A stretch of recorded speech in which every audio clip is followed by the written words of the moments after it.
अस्सलाम वालेकुम, आप देख रहे हैं डॉन न्यूज़। मैं का मेज़बान अब्दुल गफ्फार पुनः रिप्ले के एक और लेकिन बड़े स्पेशल एपिसोड के साथ मैं मौजूद हूँ लाहौर में। और कराची से चूँकि मैं आया हूँ तो हल्की हल्की सर्दी भी हो रही है, लेकिन असल बात यह है जनाब के पाकिस्तान सुपर लीग सीज़न 9 का ड्राफ्ट इस वक्त जो है वो शुरू हो चुका है।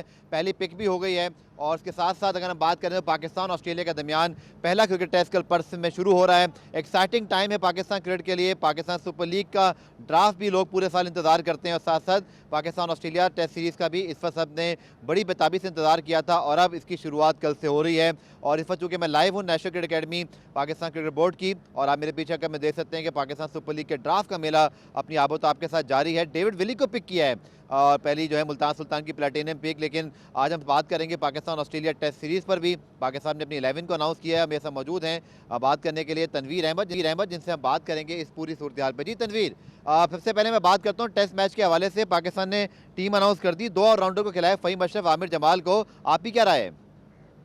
देखिए, बहुत अच्छा फैसला है। मेरे ख्याल में पर्थ जैसी पिच के ऊपर सबको पता है कि दुनिया की जो फास्टेस्ट जो पिच है वो पर्थ की होती है, और उस हिसाब से देखा जाए तो 4 फास्ट बॉलर वैसे भी आपके बनते हैं। 2 जो है फ़हीम अशरफ और आमिर जमाल की, जिस तरह आपने बात की, दोनों का जो है वो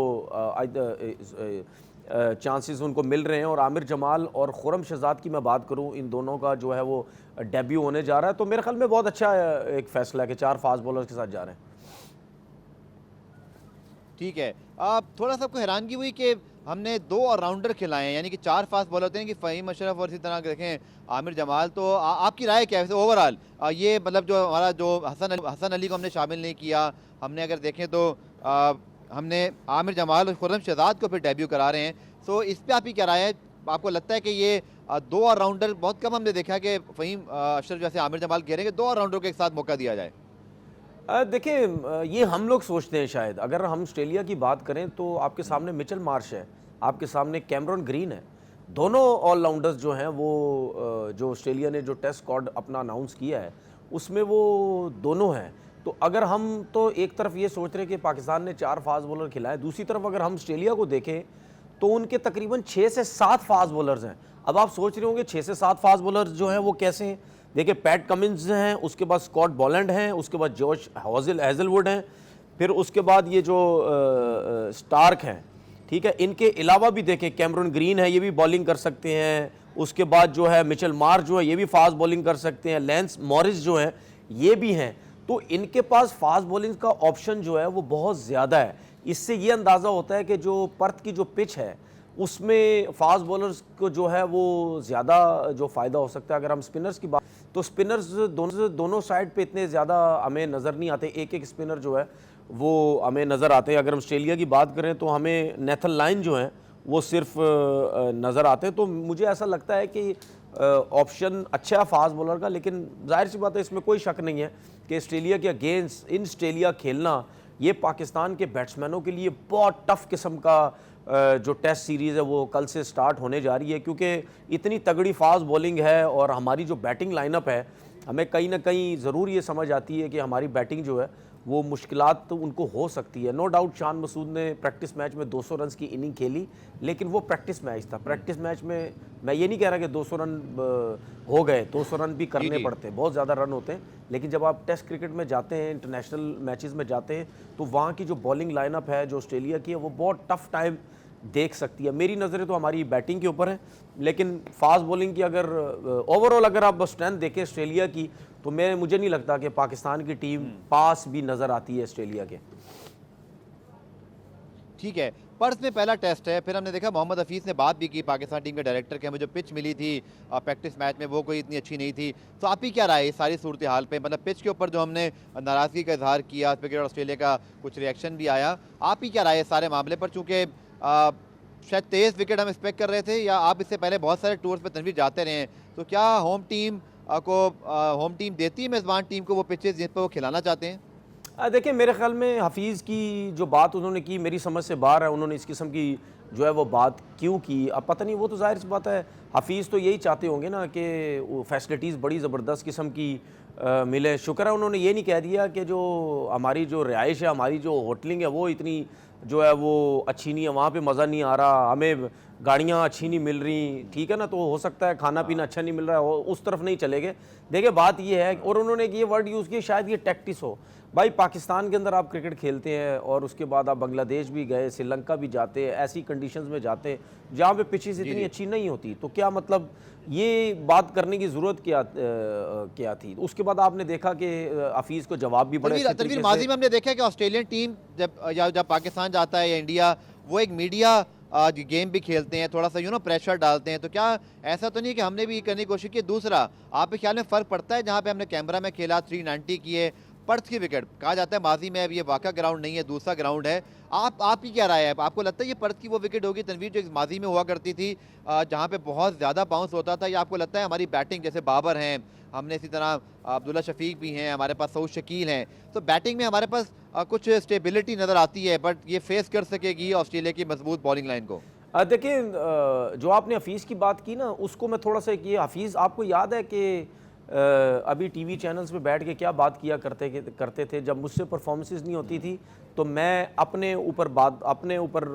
आप को ब्लेम करता था कि भाई मेरी अब गलतियाँ हैं जहाँ पे परफॉर्मेंस मेरी नहीं होती थी। तो अभी जो हफीज़ ने पिच की बात की, तो अभी हफीज़ ने पिच क्यों बात की है? ये बात उसको करने की ज़रूरत ही नहीं थी। उसको ये बात करने की ज़रूरत थी कि पिच चाहे स्लो बनी, फास्ट बनी, जैसी पिच भी हमने इसमें खेलना है, और उस स्लो पिच पे तो बड़ा अच्छा परफॉर्म किया हमारे बैट्समैनों ने। अब जब पर्थ की विकेट आएगी, बेशक फास्ट पिच आएगी, हमने उसमें परफॉर्मेंस देना है। मुझे ऐसे कहीं ना कहीं लग रहा है कि शायद उनको ये समझ आ गई है एज अ डायरेक्टर या एज अ हेड कोच कि हमें अब सरवाइव करना इस टेस्ट सीरीज में इतना आसान नहीं होगा। पहले से ही मैं इस किस्म की बातें कर दूं कि अगर टेस्ट सीरीज हम हारेंगे तो मैं ज़रा सेफ हो जाऊंगा। मैं पहले से ये बोल दिया था मैंने कि यार देखो इन्होंने हमारे साथ ये कुछ किया। तो मुझे ऐसा कहीं लगता है कि हफीज़ की जो टैक्टिस वो ये हो सकती है कि अपने आप को पहले से ही वो सेफ कर रहे हैं। चलिए जी, पाकिस्तान सुपर लीग के ड्राफ्ट जिसके लिए हम यहाँ मौजूद भी हैं, इंशाल्लाह इसका बहुत सारा कंटेंट आप देखेंगे भी हमारे प्रोग्राम में और फिर डीएन स्पोर्ट पे भी। गुलाम मुर्तज़ा को मैं शामिल करता हूँ क्योंकि कुछ पिक्स हो गई हैं, तनवीर की भी राय लेंगे क्योंकि पाकिस्तान सुपर लीग का ड्राफ्ट जारी है जनाब, और थोड़ी देर से शुरू हुआ लेकिन जब शुरू हुआ तो अब धड़ाधड़ फिर पिक्स होती हैं। गुलाम मुर्तज़ा हमारे स्पोर्ट्स रिपोर्टर मुझे, गुलाम मुर्तज़ा क्या खबर लाएँ आप?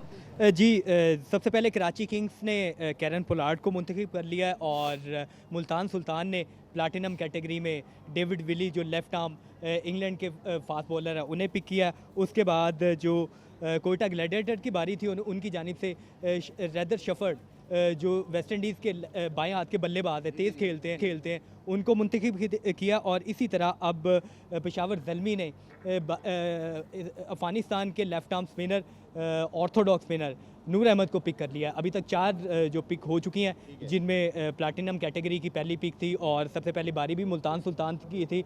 उन्होंने पहले बता दिया था कि हम लेफ्ट आर्म फास्ट बॉलर को पिक कर रहे हैं जिनका ताल्लुक इंग्लैंड से है। पहली पिक मुल्तान सुल्तान की थी, उन्होंने डेविड विली को पिक किया। डेविड विली को पिक किया। उसके बाद कराची की बारी थी, उन्होंने कैरन पोलार्ड को पिक किया। उसके बाद कोयटा की बारी थी, उन्होंने रदर शेफर्ड को किया जो जिनका ताल्लुक वेस्ट इंडीज से। पेशावर नूर अहमद को। चलें हम तनवीर से बात करते हैं। तनवीर, हमने देखा कि जो पिक्स हुई हैं इस पे बड़ी नज़र है, चूँकि नूर अहमद के ऊपर पेशावर ज़ल्मी में बात करूँगा, बड़ा ज़बरदस्त पेशावर का बैटिंग हाउस है।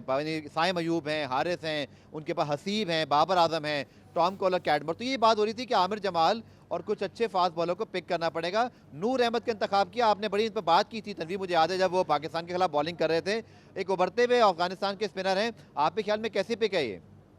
देखें बिल्कुल अच्छी पिक है। मैं तो हमेशा, आपको पता है कि यंगस्टर्स के साथ जाता हूँ, मैं उस यंगस्टर्स की हमेशा सपोर्ट करता हूँ जिसमें अच्छा टैलेंट होता है, एक्स्ट्राऑर्डिनरी टैलेंटेड होता है। तो मेरे ख्याल में ये जो इन पिक की गई है ये बड़ी बहुत ही अच्छी पिक की गई है। मेरा एक सवाल है अपने जितने भी फ्रेंचाइज के जो ऑनर्स हैं उन लोगों से, या गफ़ार आप भी मुझे कंफर्म कर दीजिएगा अगर मैं गलत नहीं हूँ। मुझे एज अ क्रिकेटर ये चीज़ें फील होती हैं कि क्या दुनिया की जितनी भी फ्रेंचाइजीज हैं, क्या उनमें से कोई भी प्लेयर अगर उस टीम में खेलता है और उसमें से जब उनको निकाला जाता है, ठीक है, दोबारा रिटेन नहीं किया जाता, तो क्या वो अगले 2-4 सीजन में वो प्लेयर जिसको निकाला जाता है वो दोबारा आ जाता है उसी फ्रेंचाइज के अंदर? क्या उनको रखा जाता है दोबारा? मुझे एज अ क्रिकेटर मुझे ये चीज़ समझ नहीं आती और ऐसा नहीं होना चाहिए। अगर मैं पोलार्ड की बात करूं तो मेरे ख्याल में वो कराची किंग्स से जो है वो खेल चुके हैं। तो जब कराची किंग्स से उनको फारिग किया गया था तो इसका मतलब ये है ना कि भाई वो प्लेयर अच्छा नहीं था। अच्छा प्लेयर मतलब परफॉर्मेंस ही नहीं थी, तो आपने दोबारा उसको क्यों जो है वो ले लिया? आपको नहीं लेना चाहिए था। ये मैं हर तनवीर, आपका फ्रेंचाइज सवाल की बड़ा बात कर रहा हूं। आपका ऑब्जर्वेशन बहुत अच्छा है, चूंकि पोलार्ड बड़ा नाम जरूर है लेकिन शायद कहा जाता है कि अपना प्राइम गुजार चुके हैं। तो कराची की टीम पहली रीबिल्डिंग फेज में, शान मसूद इस बार उनके कप्तान बने, आज उनके ऑनर ने कंफर्म भी किया। तो मैं ये तो जरूर कहूंगा कि ऐसा होता कम ही है कि प्लेयर्स को दोबारा हासिल किया जाए। हाँ, ये ज़रूर होता है तनवीर के रिटेंशन होती हैं, तो रिटेंशन की वजह से आप प्लेयर्स को छोड़ते हैं, दोबारा हासिल करते हैं। लेकिन आपकी ऑब्जर्वेशन ठीक है कि कैरन पोलार्ड जो है ना, बहुत अरसे से पाकिस्तान सुपर लीग में बहुत रेगुलर भी नहीं है, बल्कि आपको याद होगा कि क्रिस गेल भी इतने इफेक्टिव नहीं थे जब वो पाकिस्तान सुपर लीग गफार, आपको मेरी आवाज आ रही है? किस्म की पिक है ये। जी जी तनवीर, आ रही है। देखिए, इसमें मैं एक चीज ऐड ये करना चाह रहा हूं, मैं ये कहना चाह रहा हूं, अब जिस तरह हम राइल रूसो की बात करते हैं, भाई वो मुल्तान सुल्तान से दूसरी फ्रेंचाइज में चले गए, ठीक है। हम अपने प्लेयर्स की बात करते हैं, वो एक फ्रेंचाइज से उठ के दूसरी फ्रेंचाइज में जा रहे हैं, चाहे कोई भी ओवरसीज प्लेयर हो। बात ये होती है कि उसी दौरान अगर कोई लड़का अच्छा परफॉर्म कर रहा है तो फिर तो चलो समझ जाती है कोई दूसरी फ्रेंचाइजेस उसको ले लें, लेकिन एक बंदा है ही नहीं और उसकी परफॉर्मेंस इतनी अच्छी नहीं। कराची किंग्स से जब खेला उसकी परफॉर्मेंस ही इतनी अच्छी नहीं। चलिए, आपका तो फिर पॉइंट मैं नहीं समझता कि दोबारा लेना चाहिए था। मैं आपको दोबारा शामिल करता हूं नेशनल क्रिकेट एकेडमी में, जहां पर ड्राफ्ट जारी है। मैं गुलाम मुर्तजा, तनवीर कुछ देर में आपके साथ दोबारा आएंगे। लाइव अपडेट्स भी हमारे पास, ऊपर एनालिसिस भी तनवीर का लेंगे शॉर्ट कमर्शियल ब्रेक के बाद। गुलाम रिप्ले में खुशामदीद जनाब। इस वक्त मौजूद है नेशनल क्रिकेट एकेडमी लाहौर के अंदर, जहां पर इस वक्त पाकिस्तान सुपर लीग सीजन 9 का ड्राफ्ट चल रहा है। तनवीर अहमद हमारे साथ मौजूद है, लेकिन पहले अपडेट्स लेते हैं गुलाम मुर्तजा, हमारे स्पोर्ट्स रिपोर्टर, जिन्होंने हमें पहले 4 पिक्स बताई। तनवीर गुलाम मुर्तजा, उसके बाद क्या पिक्स हुई हैं? कोयटा ग्लैडिएटर ने प्लाटिनम कैटेगरी की जो 5वीं पिक है उसमें मोहम्मद आमिर को सिलेक्ट कर लिया, क्योंकि कराची किंग्स ने उन्हें रिलीज़ किया था, लेकिन कोयटा ग्लैडिएटर ने उन्हें प्लाटिनम में उठाया। उसके बाद लाहौर कलंदर ने जो अपनी रिटेंशन जो चार्ट जारी किया था उसमें फ़खर जमान को रिलीज़ कर दिया था, लेकिन अब दोबारा उन्हें प्लाटिनम कैटेगरी में दोबारा पिक कर लिया। लास्ट ईयर भी इसी तरह हुआ था कि फ़खर जमान को रिलीज़ कर दिया था। जी, पहली 6 पिक्स पहली 6 पिक्स होगी। गुलाम मुर्तजा, मैं आपके पास दोबारा आता हूँ, लेकिन मोहम्मद आमिर को पिक किया कोयटा ने। तनवीर, मैं इस पर स्पेशली आपकी राय जानना चाहूँगा, क्योंकि ये उनके एक तरह से हिंट, बट उनको कराची ने छोड़ा और कोयटा ने उनको प्लैटिनम में पिक किया है। और उनकी बॉलिंग में अगर आपको याद हो, नसीम शाह चले गए हैं इस्लामाबाद के अंदर। इस पर आपकी क्या राय है तनवीर?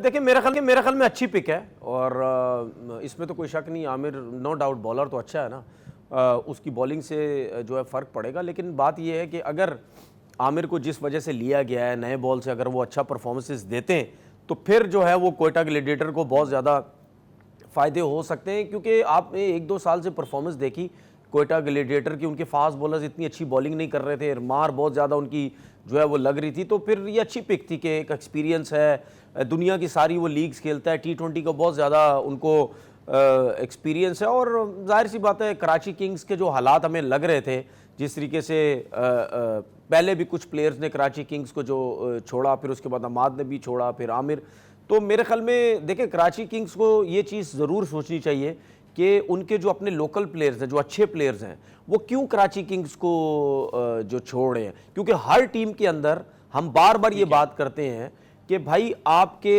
जो लोकल प्लेयर्स हैं अगर वो अच्छे हैं तो फिर उसके साथ जो ओवरसीज प्लेयर्स होते हैं वो मिल के आपकी टीम की जो कॉम्बिनेशन है वो बड़ा ज़बरदस्त जो है बन जाता है। बाबर आजम ने भी छोड़ी, फिर आमिर ने भी छोड़ी, फिर अमाद ने भी। मैं आपसे ये भी पूछना चाहूंगा, फिल सिमंस का इंतखाब किया है कराची किंग्स ने हेड कोच के लिए, और 2016 में जब डैरेन सैमी की क़यादत में जीती थी वेस्ट इंडीज़ की टीम, उस पर भी इनके हेड कोच थे। तो नया हेड कोच भी लेकर आए, आज इस वक्त मौजूद भी हैं, इंशाल्लाह हम उनसे बात करने की कोशिश भी करेंगे। उनकी अपॉइंटमेंट पे आपकी क्या राय है? चूँकि मुझे लग रहा है वसीम अकरम अभी तक नहीं मौजूद ड्राफ्ट में किसी भी तौर पे, तो शायद मुझे लगता है कि इस बार फिल सिमंस सारे कार्ड खेलेंगे। देखिए, अब मुझे नहीं पता कि वसीम अकरम क्यों नहीं है, कि बिजी हैं या क्या वजह है। हालांकि अभी तक ये तो नहीं पता चला ना कि उन्होंने कराची किंग छोड़ दी है, इसका मतलब ये है कि वो स्टिल कराची किंग के साथ हैं।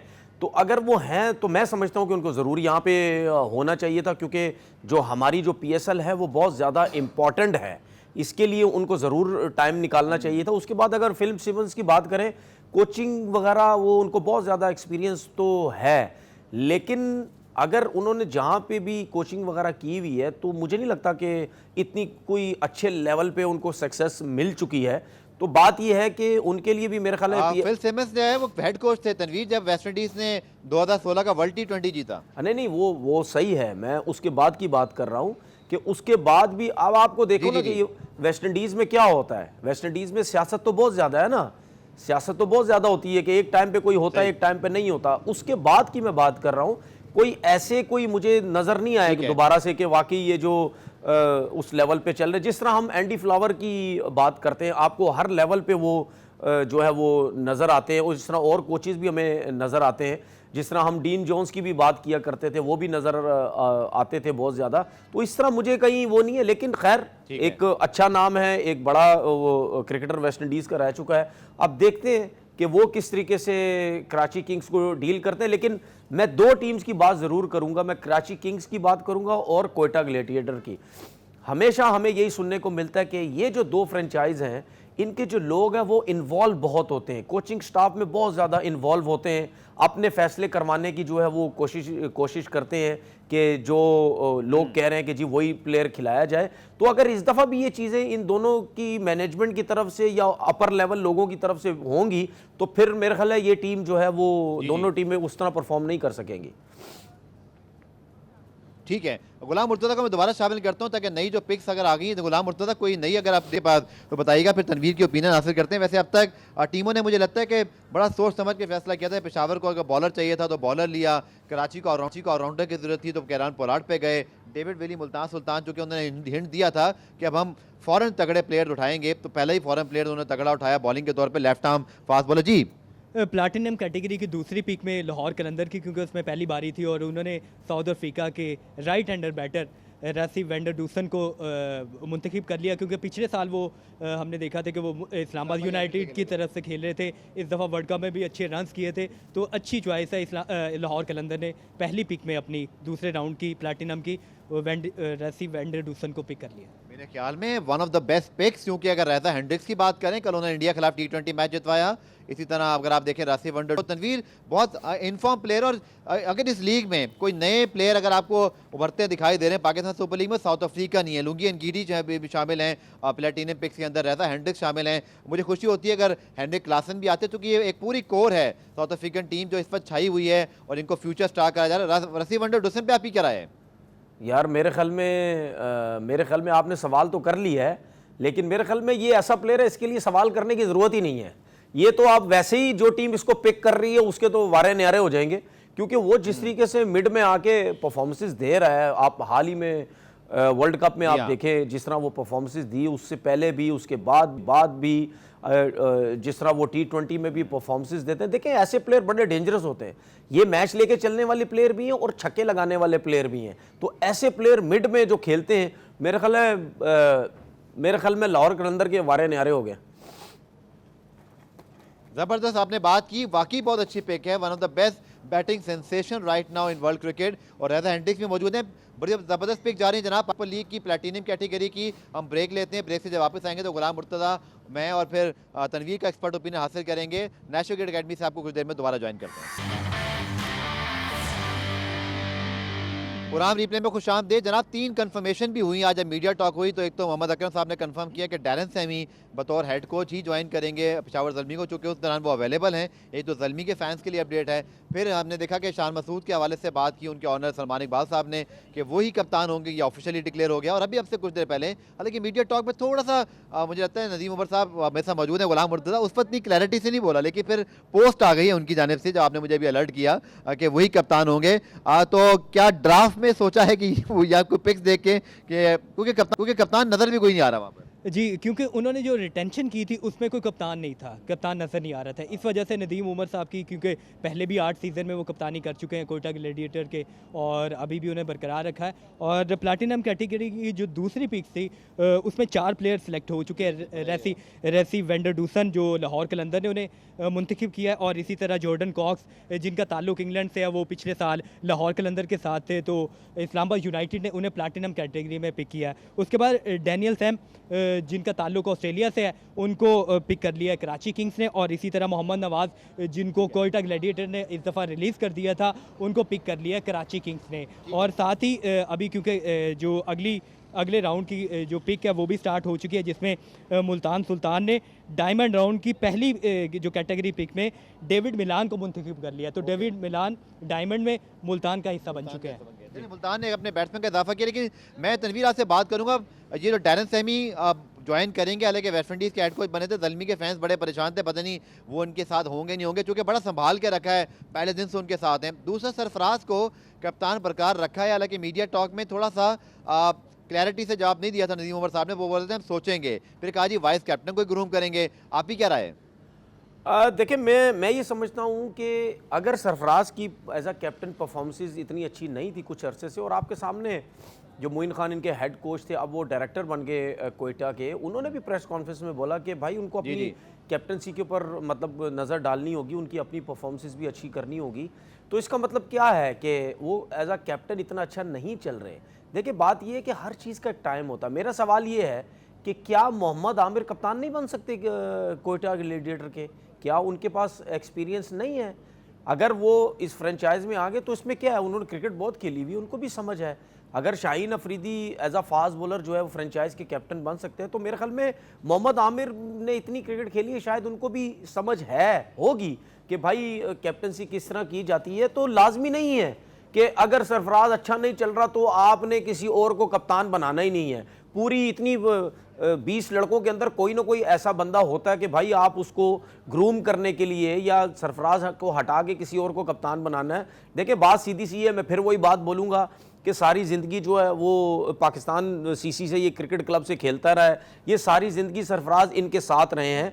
तो मेरे ख्याल में नदीम उमर साहब के लिए, वो जो आज़म खान जो कोयटा ग्लैडिएटर के मैनेजर होते हैं, इन सब के लिए मेरे ख्याल है ये आसान नहीं होता कि सरफराज को हटाया जाए या लेके आया जाए। तो मुझे ऐसा लगता है कि शायद कहीं ना कहीं यही चीज़ जो है वो सरफराज को सपोर्ट कर गई है, वरना मैं नहीं समझता कि सरफराज को कप्तान होना चाहिए था। ठीक है, आप फॉरेन प्लेयर्स की आप बात कर रहे थे तनवीर, आपने सही निशानदेही की, चूँकि टिम डेविड जो है और इसी तरह हम देखें राशिद खान, तो ये भी इस वक्त अवेलेबल नहीं है। फिर हमने देखा कि जो डेविड मिलर हैं वो भी नहीं आए।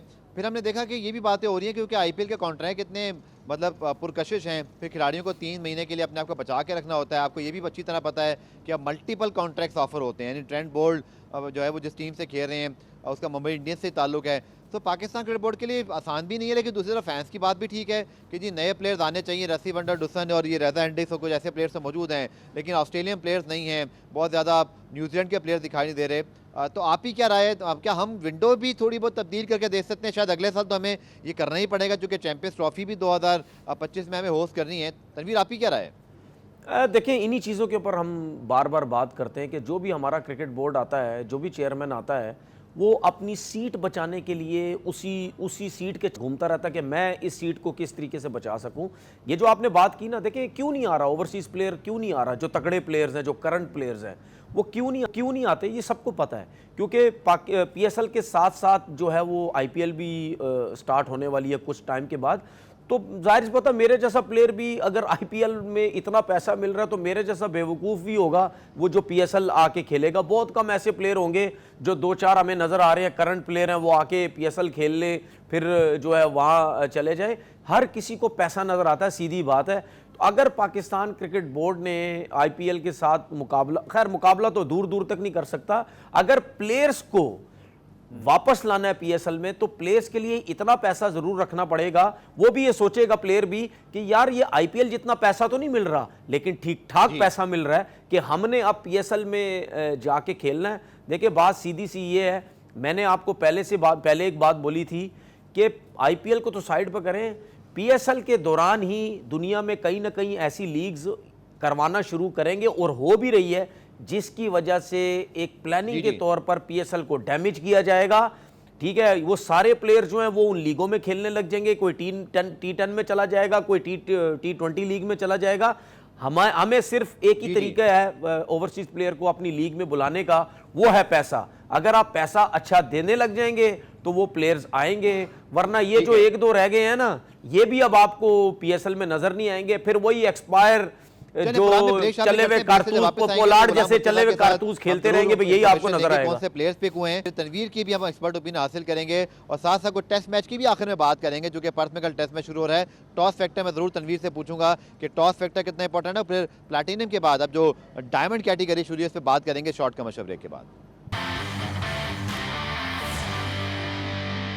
गुलाम रिप्ले में खुशामदीद जनाब। पाकिस्तान सुपर लीग सीजन 9 के ड्राफ्ट की बड़ी सनसनीखेज किस्म की पिक्स जारी हैं। गुलाम मुर्तज़ा मैं जल्दी से मजीद अपडेट लेता हूँ, फिर हम तनवीर के आखिर में एक्सपर्ट ओपिनियन हासिल करेंगे। जी गुलाम मुर्तज़ा, मजीद क्या पिक्स हुई हैं? जी, मुल्तान सुल्तान ने डायमंड राउंड की पहली पिक में इंग्लैंड के डेविड मिलान को मुंतखब किया और पेशावर ज़ल्मी की दूसरी बारी थी, उन्होंने आसिफ अली को डायमंड कैटेगरी में पिक किया। उसके बाद इस्लामाबाद यूनाइटेड की बारी थी, उन्होंने इंग्लैंड के left arm fast bowler Tymal Mills को मुंतखब कर लिया है। और कराची किंग्स की बारी थी, उन्होंने डायमंड में 2 प्लेयर्स हासिल करने थे। उन्होंने पहले न्यूजीलैंड के टीम सेफर्ड जो ओपनर बल्लेबाज है और बड़ी जारहाना बैटिंग करते हैं, उनको मुंतखब किया। और साथ ही एक लोकल पाकिस्तानी साहबजादा फरहान को उन्होंने डायमंड कैटेगरी में पिक कर लिया कराची किंग्स ने। साहिबजादा फरहान आ गए और इस बारे में बड़ी बात हो रही थी तनवीर के। साहिबजादा फरहान डोमेस्टिक के टॉप परफॉर्मर हैं, तमाम फॉर्मेट में अच्छा करें। कराची ने उनको पिक किया है। गुड फॉर साहिबजादा फरहान है। मुझे लगता है कहीं ना कहीं शान मसूद की यहाँ मुझे जो है वो इनपुट दिखाई देती है।